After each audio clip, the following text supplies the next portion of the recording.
Hello, welcome to CSC7132, Operating Systems and Networking. This is Brady Chen. Now, in section 6.2, we're going to talk about how to manage insufficient memory. From the previous section, we know that the operating system keeps track of all free spaces in the computer memory. Now, these free spaces are referred to as holes. Now, operating system use a linked list to manage these holes. Once a program is created or a program component is created, the operating system is going to actually find a hole that's big enough to accommodate the program or the program component. Now, there are four strategies we just discussed, right? So one of these strategies is called a first fit. And then there's a next fit. And the best fit and the worst fit. Now, I'm not going to talk about each of these strategies, but it doesn't matter which strategy we're going to use. The computer memory is going to be managed like this. Okay. Now, some of the spaces are occupied with a program, and we call these block. And then there are a whole bunch of blocks. Another blocks, blocks, blocks. Now, between blocks, there's a hole. And there's another hole, another hole. So you can see actually there are a whole bunch of holes scattered all over the places. Now, once the program is created, it's going to be, depend on which approaches we're going to use, which strategy we're going to use. The program going to be, allocated to one of the holes. Okay. And then once the program is removed, because a program just complete the job and it's removed to free up the memory space. Now, the operating system must also coincide any neighboring holes. This is going to resulting from the removal of the program. Okay, so it will actually combine the neighboring holes to create a bigger hole. Okay, so if we keep doing this, now you can imagine that eventually you're going to see a whole bunch of holes scattered all over the places. Now, if the hole, we still can find a bigger hole to accommodate the program, then we're going to continue to do this. But sooner or later, we're going to end up with the scenario that, there are so many holes scattered all over the place, and each hole going to be very small. So that's the situation we want to discuss. So once a program is created or a program component is created, the operating system memory management going to put the program into one of the holes. Okay, so the hole size must be great or at least equal to the program size, right? Now, the chances are the program size is going to be smaller than the hole sizes. Now, if we have exact match, that's perfect, but the chances are the program size is going to be much smaller than the hole size. So this is going to lead to a smaller hole. Okay, now we can actually, envision a kind of scenario that the memory is going to be filled with small holes. Okay, now these holes are very small that it's useless because it's so small that none of the program is going to be able to fit into this hole. Now, this is a loss of usable memory space. Okay, now that's called external memory fragmentation. Okay, so the loss of usable memory space due to the holes between allocated blocks of variable size is called external memory fragmentation. Now, statistically, there's a 50% rule. It states that the probability of finding an exact match for a request approaches 0. 1/3 of memory partitions are whole and 2/3 of occupied blocks. Sooner or later, when these holes are small enough, so for any programs that's created, the chance that to find a match approaches 0.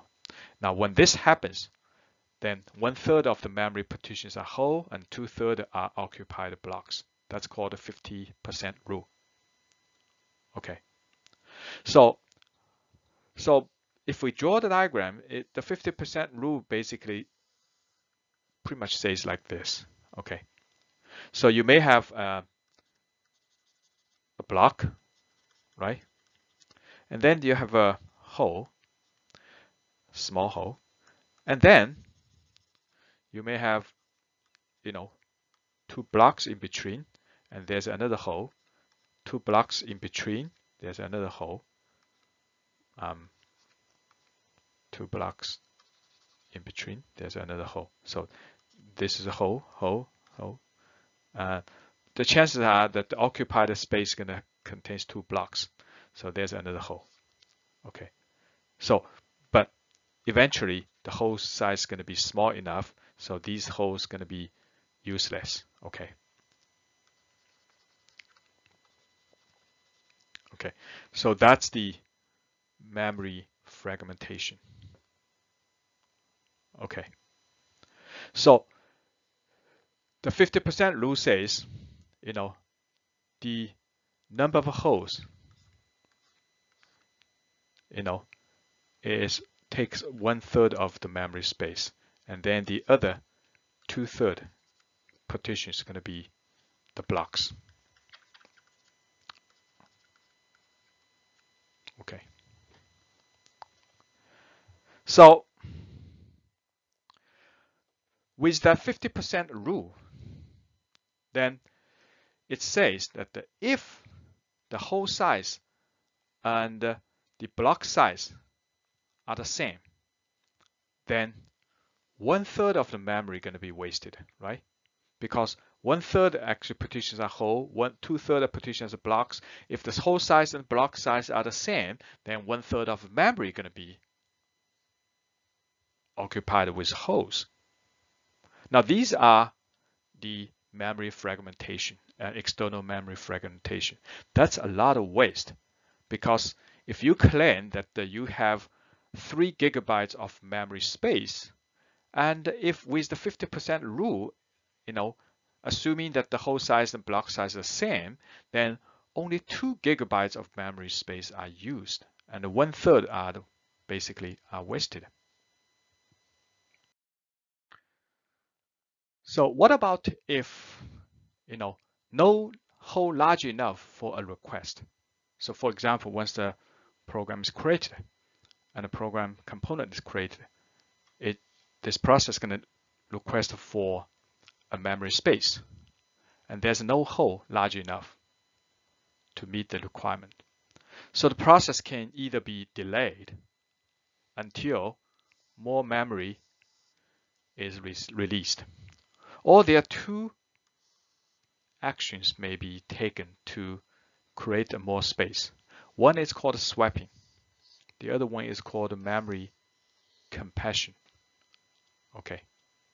Now swapping basically means that, for example, if I have a memory space, and this memory has some holes, which is size 2, and then a block, which is size 3, and then a hole, which is size 4, block of size 2, hole of size 5, and a block of size 5, and a block size 1. And this last block is size 9. Okay, so probably I should actually make it bigger. So let me actually erase that one.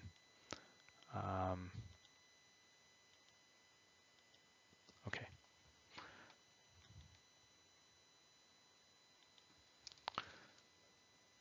So make 9. Okay. So that's another block, another block. Now, the swapping basically means, okay, if I have a request for memory space 10, for example, let's say 10 bytes, and each number represent bytes, okay? So then if the memory request is 10, and then you check each of the holes, none of the holes are big enough for 10, right? However, if I can swap this particular block, okay, into the hard disk, and then I can free up that memory space, so making the hole big enough, because 9 plus 1, that's 10, that's big enough for this request 10. Actually, it exactly matches, right? So that's called a swapping. And then you can actually swap this one back, okay? You can either swap back to the same place or swap to a different place. But in that case, if you want to swap this block into a different location, then dynamic relocation is necessary, so that the module can be placed into a different location without a modification. Okay, you can do the dynamic, but swapping is one approach. Now the other one is memory compression. Okay.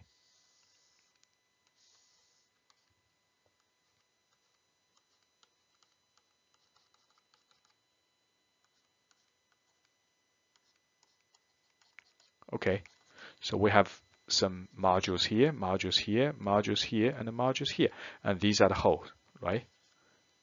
The holes. Okay.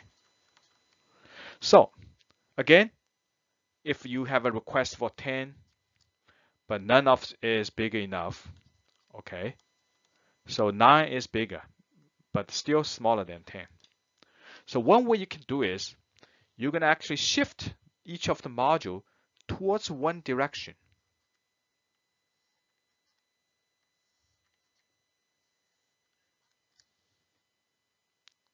Now what happens? So this is eventually going to create a scenario that after the compaction, you will find out, so the module 1 is here, the module 5 is here, and this is okay. So then this module 2 will be here, and this module 3 will be here, right? Okay. Now then we can free up a space, so this becomes a big hole.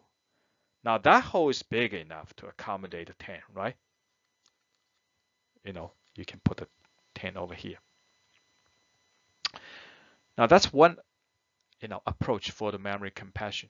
Now memory compression can also be done by using the partial compression. So that means you can actually move, again, you can move, let me use different color, okay?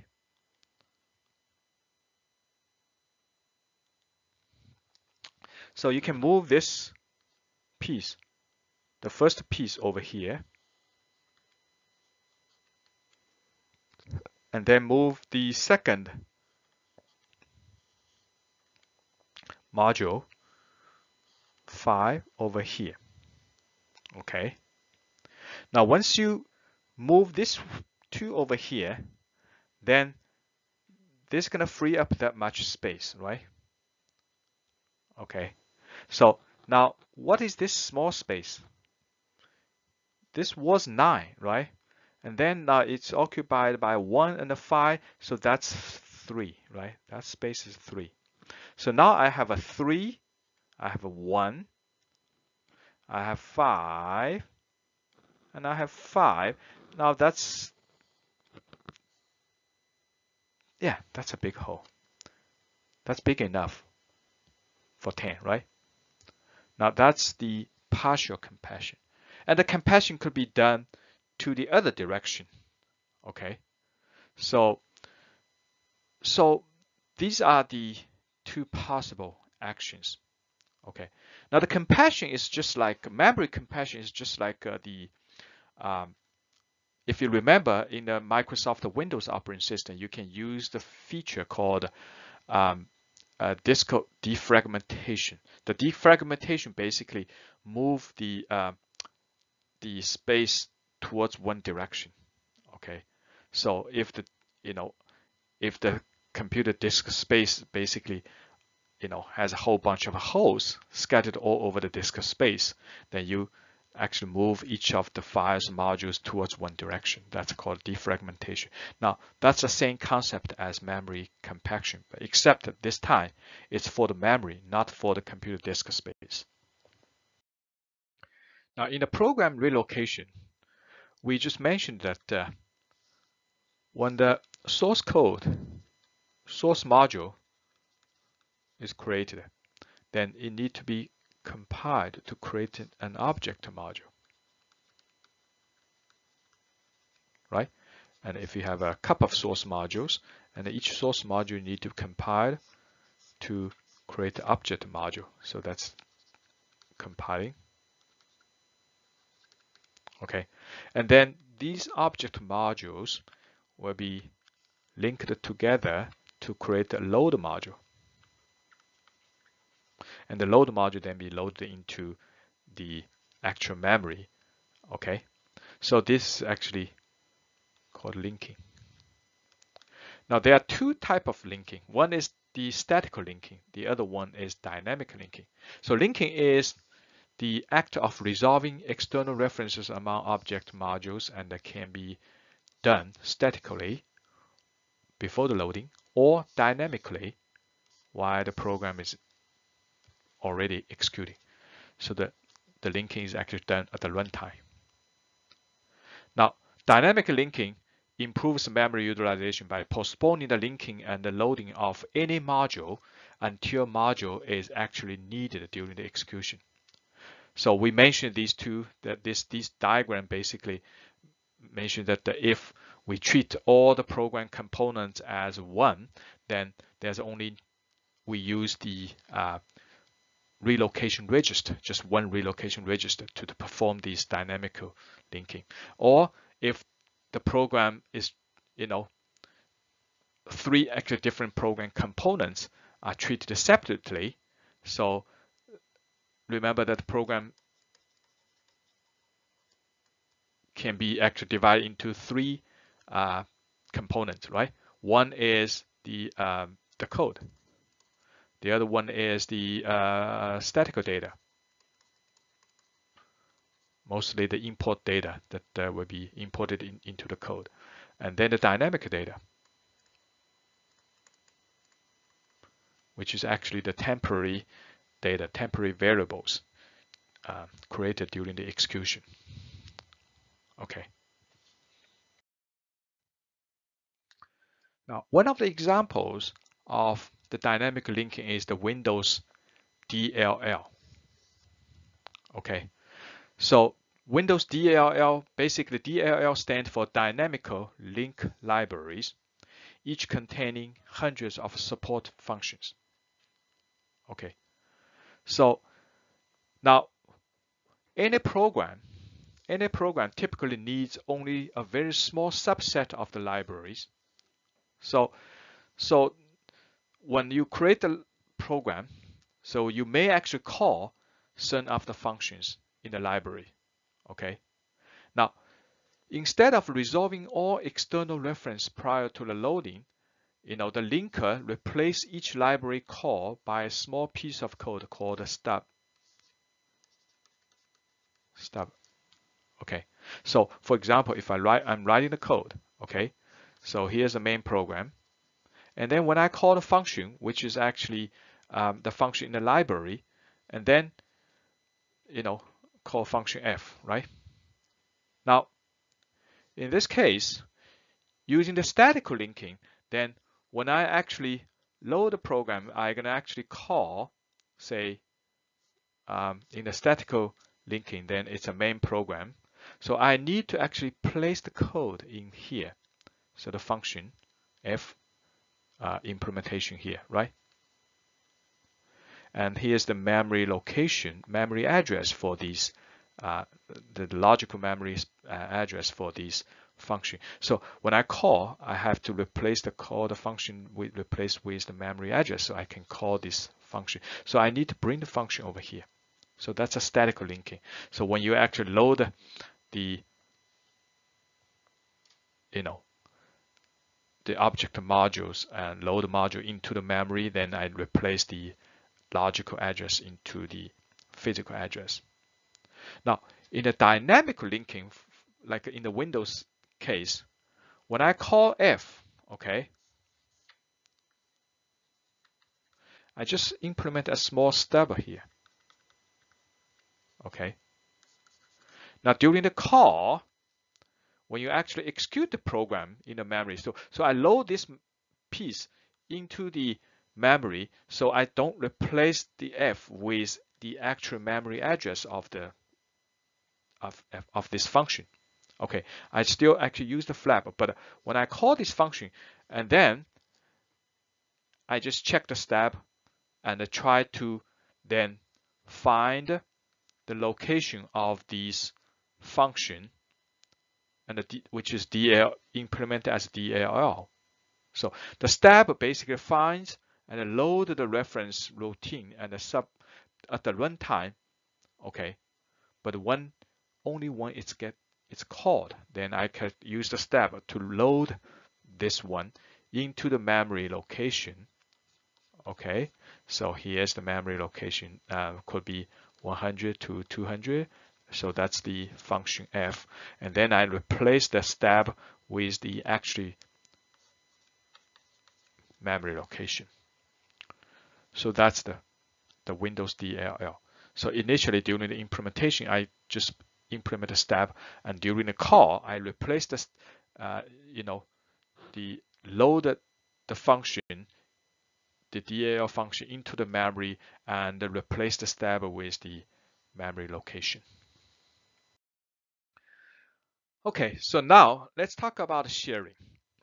Sharing is the act of linking the same copy of a module to multiple other modules. Okay, that of course sharing improves the memory utilization. Okay, if multiple processes basically call the same dynamic, the functions in the library, then use the sharing can save some memory space. Now let's take a look at the example. Suppose I have a program. Here's the memory. Here's the memory, and then I have a program loaded into the memory. Here's the main program P. Okay, so then initially the code base register, sometimes the register actually it's the code base register basically is sometimes it's called a program counter. So the program counter contains the memory address of the next instruction to be executed. So, and sometimes it's called the CRP. So the program counter basically contains the memory that point to the main program.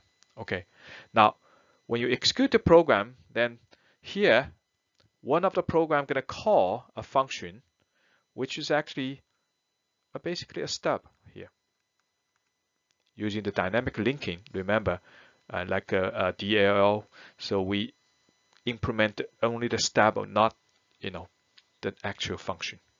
Okay, now once this instruction are executed, eventually the CRP will eventually point to this stub f. So basically try to make a function call. Now in that case, for the dynamic linking, then the operating system can actually first let's do the next one. Okay, so you're gonna actually here's still the main P, and then this stub are gonna be replaced with call, function call, and F, and then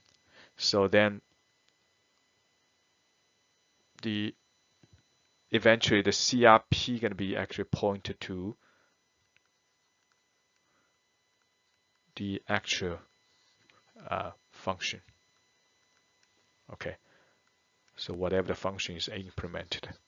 So I'm going to replace this memory location of the function and then point the CRP. So that's the next register. That's the next memory address, which is stored in the program counter. So the program counter contains the memory address of the function f. This happens during the runtime. Okay, so that's the dynamic linking. Now, how can we share these information? Let's say, so I have a function again, right? So now,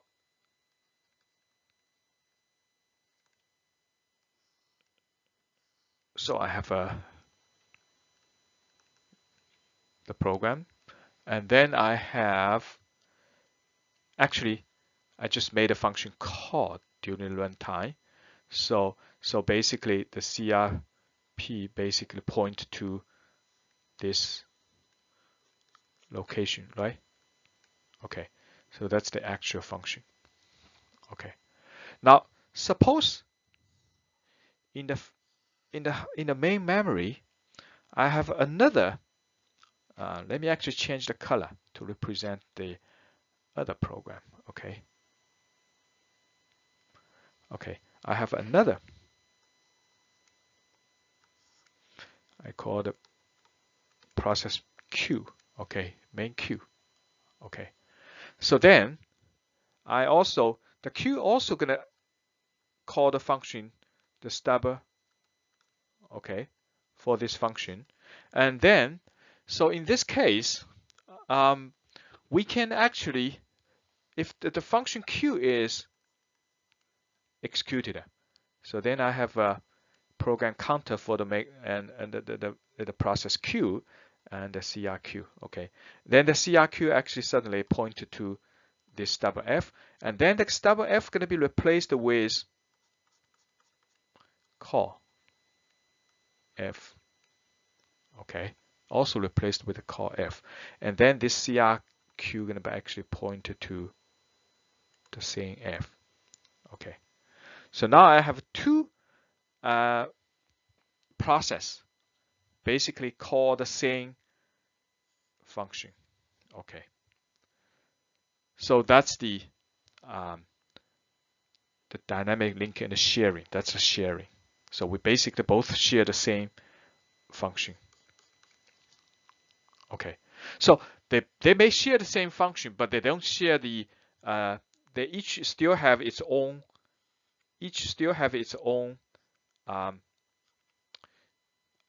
So like statical data area. Okay, so these are actually the let's say it's a DRQ, and also each also has its own FRQs, the dynamic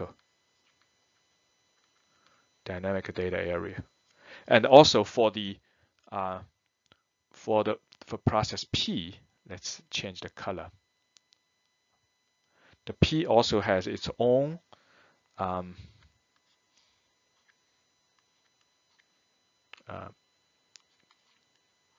DRP, or maybe actually also I just squeeze the space over here. I'm running out of space, so then there's also FRP. So if I use the treat 3 actually program components, the code, the statical data and the dynamic data as a separate piece, then each process may has its own their own registers, the CR, the FR, and the DR. Okay, but they can share the same function. So that's called the sharing. Okay, so here's the summary of the sharing, the dynamic sharing. So basically, first actually P, the process P actually call the function, the loaded function, and then another process Q also want to call the function. So both gonna actually, so both of the memory address gonna point to the function, so they can share this function by both of this. So each time when the stub is executed, the loader find out that the F is already in the memory. So in this case, when Q stub is executed, the loader find out that the F is already in the memory. The stub is replaced by a call, and the control is transferred to F. Okay, so in this case, the function is shared by both P and Q. Okay. Again, like I say, each process P, still has its own data area and its own dynamic data area and a static data area. So this process Q has its own static data area and a dynamic data area. They don't share this area, but they share the function. Okay. Thank you.